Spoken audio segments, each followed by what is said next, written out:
Good evening everyone. Selsun classes में आपका स्वागत है। आज हम लोग संविधान के स्रोत के बारे में चर्चा करेंगे। लास्ट लेक्चर में हमने संविधान की प्रस्तावना के बारे में डिस्कस किया था। आज हम लोग देखेंगे कि संविधान के स्रोत के संबंधित SSC GD, CHSL, CGL, railway, NTPC, RRB, group D जितने सारे सवाल बने हैं, सारे सवाल प्रीवियस ईयर्स हम लोग इसमें डिस्कस करेंगे। ठीक है, चलिए शुरू करते हैं। तो आज का हमारा पहला सवाल है, भारत में सरकार का एक संसदीय स्वरूप है जो डैश के संविधान से आहरित एक विशेषता है। मतलब कहने का मतलब है कि संसदीय स्वरूप को किस संविधान से लिया गया है ना, बताना है। ऑस्ट्रेलिया, संयुक्त राज्य अमेरिका, ब्रिटेन और दक्षिण अफ्रीका। ठीक है, इसका आंसर कौन सा होगा हमारा? ब्रिटेन होगा।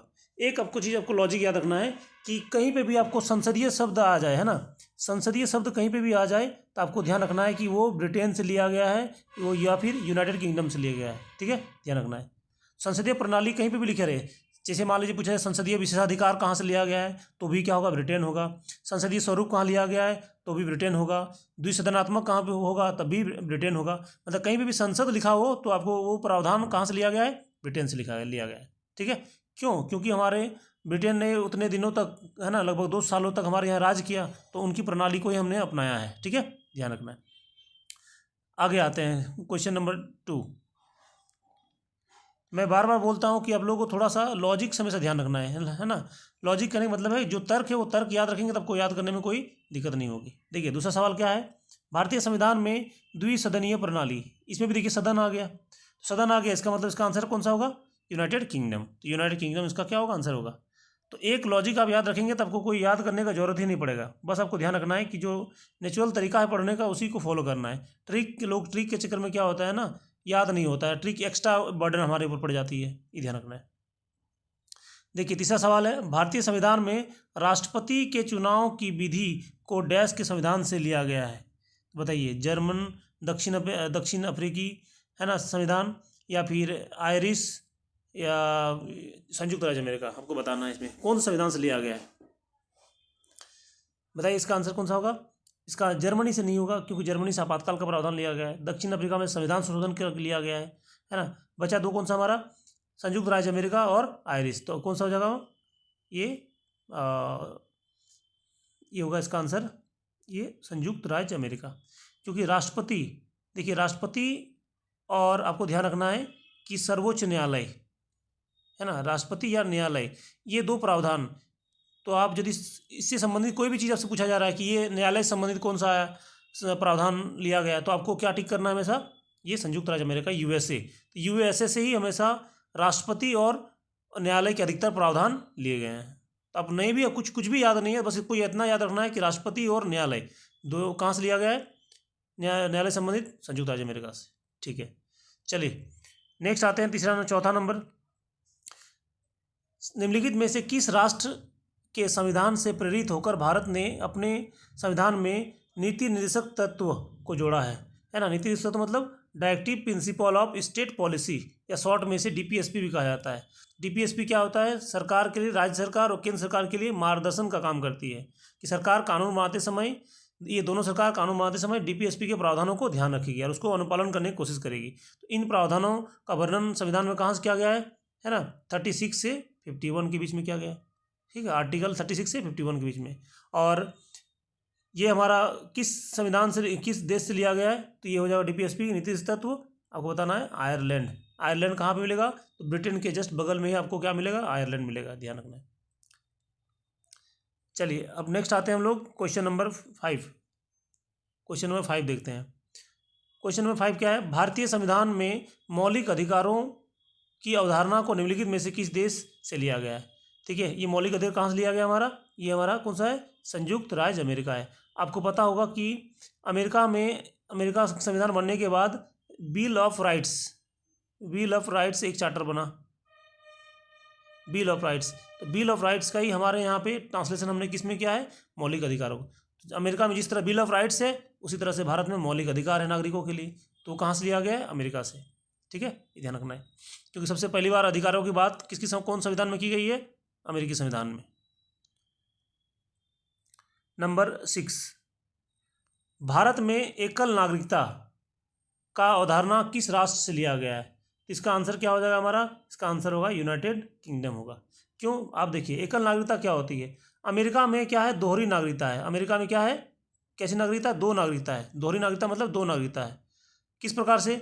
एक सेंटर मतलब केंद्र सरकार, केंद्र वहाँ के जो लोग होते हैं, एक तो केंद्र के नागरिक होते हैं और दूसरे स्टेट के, राज्य के नागरिक होते हैं। तो कि सेंटर के एक और स्टेट के एक, टोटल कितने हो गए? दोहरी नागरिकता इसे। लेकिन भारत में जितने भी लोग हैं सभी के लोग, सभी केंद्र सरकार के मतलब केंद्र के नागरिक हैं या फिर पूरे देश के नागरिक हैं। भारत में ये बिहार के नागरिक कोई ऐसा नहीं होता है ना। मान लीजिए उत्तर प्रदेश के हैं, उत्तर प्रदेश के कोई नागरिक नहीं होता। भारत के नागरिक सिर्फ भारत के होते हैं, किसी राज्य विशेष के नागरिक नहीं होते हैं। जबकि अमेरिका में क्या होते हैं? वहाँ 50 स्टेट है, 50 राज्य है। तो 50 राज्य का जो कोई भी व्यक्ति जिस राज्य से संबंधित है उस राज्य का नागरिक होता है, प्लस एक अमेरिका के नागरिक होते हैं। तो वहाँ पर दोहरी नागरिकता है। लेकिन यूनाइटेड किंगडम में एकल नागरिकता है। तो उसी को प्रावधान को हमने फॉलो किया। क्यों किया? ये सोचने वाली बात है। भारत में ऐसा प्रावधान क्यों किया गया एकल नागरिकता? ताकि एकजुटता बनी रहे, लोगों में एकता की भावना आए, इसीलिए एकल नागरिकता का प्रावधान किया गया है। बस ये कॉन्सेप्ट यदि आपको पता होगा तो आपको कोई ज़रूरत नहीं है आपको रट्टा मारने का, है ना। तो आपको एकता को बनाए रखने के लिए एकल नागरिकता का प्रावधान लाया गया है भारतीय संविधान में। कहाँ से लिया गया है? यूनाइटेड किंगडम से। अगला सवाल है, भारत द्वारा सरकार की संसदीय प्रणाली किस राष्ट्र के संविधान से ली गई है? ये तो हमने क्वेश्चन रिपीट हो गया है ना, ये यूनाइटेड किंगडम से होगा। संसदीय प्रणाली कहीं पे भी होगी, क्या होगा? यूनाइटेड किंगडम होगा। नंबर 8 में क्या है?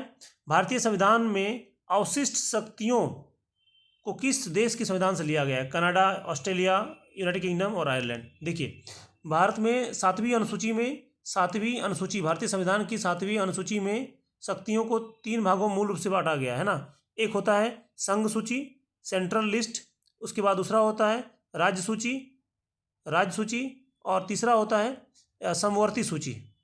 कौन सा होता है? समवर्ती सूची होता है। संघ सूची में जितने भी विषय हैं सारे विषय में कानून बनाने का अधिकार केंद्र सरकार को है। राज्य सूची में कानून बनाने का अधिकार राज्य सरकार को है। समवर्ती सूची में केंद्र और राज्य दोनों को है। लेकिन यदि दोनों के कानून में टकराव हो रहा है, टकराव होने की स्थिति में केंद्र सरकार का कानून मान्य होता है। लेकिन संविधान निर्माण के बाद यदि ऐसा कोई टॉपिक जो इन तीनों में शामिल नहीं है तो वो सारा टॉपिक, वो विषय किसमें शामिल होता है? अवशिष्ट सूची में शामिल होता है। तो अवशिष्ट सूची में कानून बनाने का अधिकार किसको दिया गया है? केंद्र को दिया गया है। और इसलिए हम देखेंगे अवशिष्ट सूची को, ये जो अवधारणा है ये कहाँ से लिया गया है हमारा? ये ऑस्ट्रेलिया से लिया गया है। तो ऑस्ट्रेलिया में ये ध्यान रखना है, ऑस्ट्रेलिया से लिया गया है। चलिए आगे हम लोग देखते हैं।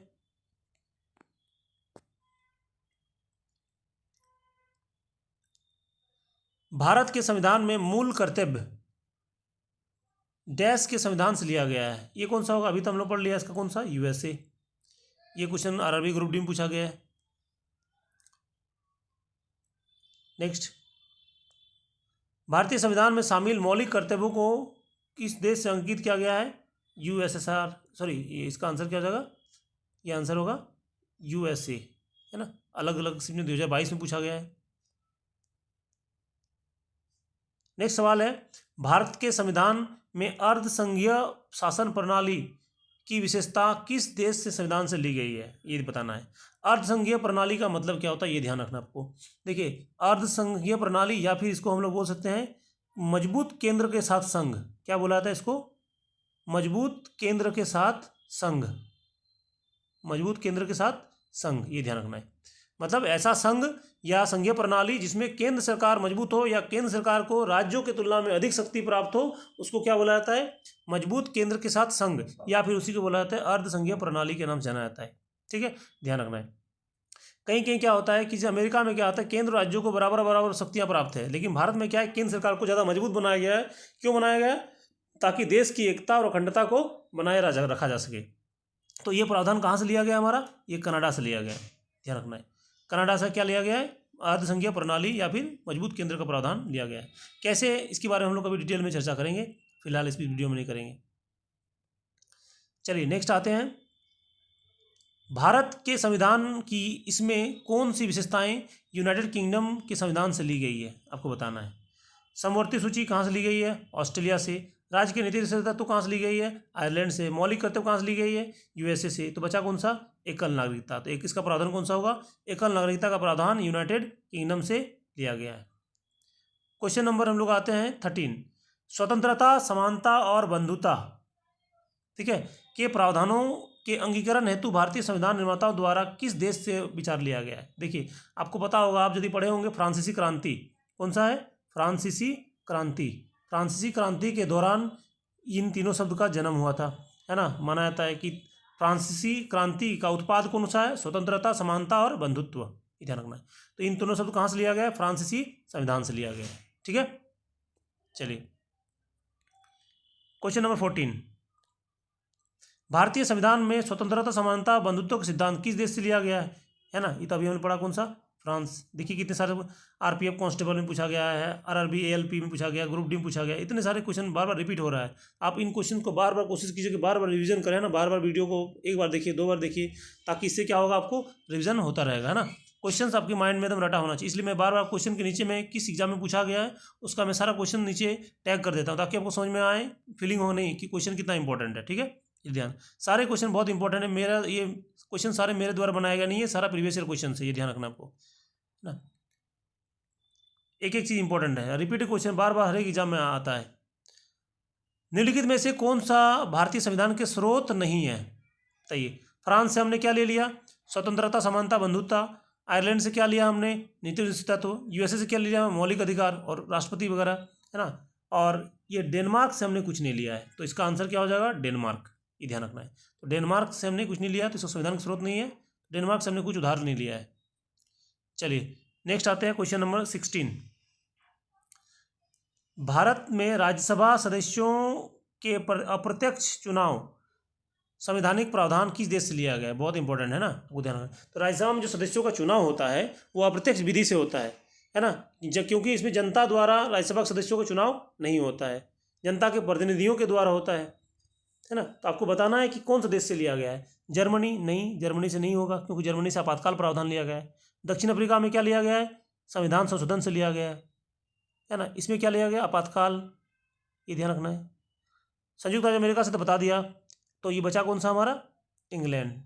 सॉरी इसका है ना, ये इसका आंसर होगा दक्षिण अमेरिका, क्योंकि दक्षिण अमेरिका में संविधान संशोधन भी लिया है और राज्यसभा सदस्यों के अप्रत्यक्ष चुनाव के बारे में भी वहीं से लिया है। तो ध्यान रखना, आंसर क्या हो जाएगा? दक्षिण अफ्रीका हो जाएगा। चलिए, भारतीय संविधान में कौन सा अंग जर्मनी के संविधान से लिया गया? अभी बताया मैंने, कौन सा होगा बताइए? संविधान संशोधन, संघीय प्रणाली, आपातकाल के दौरान मौलिक अधिकारों का निलंबन। इसका आंसर कौन सा जाएगा? आपातकाल के दौरान जो मौलिक अधिकार हैं, हमको कुछ अधिकार हैं वो कुछ स्वतः समाप्त हो जाते हैं, कुछ बचे रहते हैं। इनके बारे में डिटेल हम लोग क्लास करेंगे, कभी हम लोग आपातकाल के बारे में वीडियो बनाएंगे उस समय। नेक्स्ट है, भारतीय संविधान में पंचवर्षीय योजना, 5 ईयर प्लान, है ना, 5 ईयर प्लान का प्रावधान किस देश से लिया गया है? यूएसए, आयरलैंड, दक्षिण अफ्रीका और यूएसएसआर, है ना। इसका कौन सा जगह? यूएसएसआर, यूएसएसआर, या वर्तमान में इसे रूस भी कहा जाता है ना, रसिया भी बोला जाता है, अलग अलग इसके नाम है। तो रसिया से लिया गया पंचवर्षीय योजना। 19 नंबर क्या है हमारा? भारतीय संविधान में मौलिक अधिकार किस देश के संविधान से लिया गया है? मौलिक अधिकार हमने तो पढ़ चुके हैं, कौन सा होगा ये मौलिक अधिकार? संयुक्त राज्य अमेरिका हो जाएगा। चलिए 20 नंबर और लास्ट क्वेश्चन है इसका, सेम क्वेश्चन है कि मौलिक अधिकार किस देश से लिया गया है, तो आपको बताना है कौन सा? ये संयुक्त राज्य अमेरिका है, ठीक है। ये आरआरबी एनटीपीसी में पूछा गया, स्टेज 2 में पूछा, शिफ्ट 2 में पूछा गया, स्टेज 1। तो देखिए ये सारे जो सवाल हैं, ये सारे सवाल प्रीवियस ईयर का है, अलग अलग एग्जाम का। मैं सारा कोशिश कर रहा हूँ कि जितना भी सारे एग्जाम है, सारे एग्जाम का प्रीवियस ईयर आपके सामने लाऊं, ताकि आपको क्वेश्चन को पैटर्न समझ में आए और आपको आगे क्या रणनीति होगी, रणनीति भी आपको रणनीति बनाने में भी आसानी होगी, ठीक है। तो आपको यदि किसी भी टॉपिक में दिक्कत है, किसी भी टॉपिक में याद नहीं हो रहा है, तो आप हमको बताइए, मैं उससे संबंधित वीडियो बना दूंगा, ताकि आपको उसमें आसानी हो जाएगा। और इस चैनल के माध्यम से जितने भी आपको कंपटीशन का एग्ज़ाम होगा, सबके लिए प्रिपेयर किया जाएगा। सारे वीडियोज़ में डाल रहा हूँ, एक एक करके आपको इसमें सारे वीडियोज़ को प्लेलिस्ट में दिया गया है, सारे को उसमें कवर कर सकते हैं, ठीक है। तो वीडियो को लाइक करें, शेयर करें और सब्सक्राइब करें, और बेल आइकन को दबा लें ताकि नोटिफिकेशन आपके पास रेगुलरली पहुँचते रहे। धन्यवाद।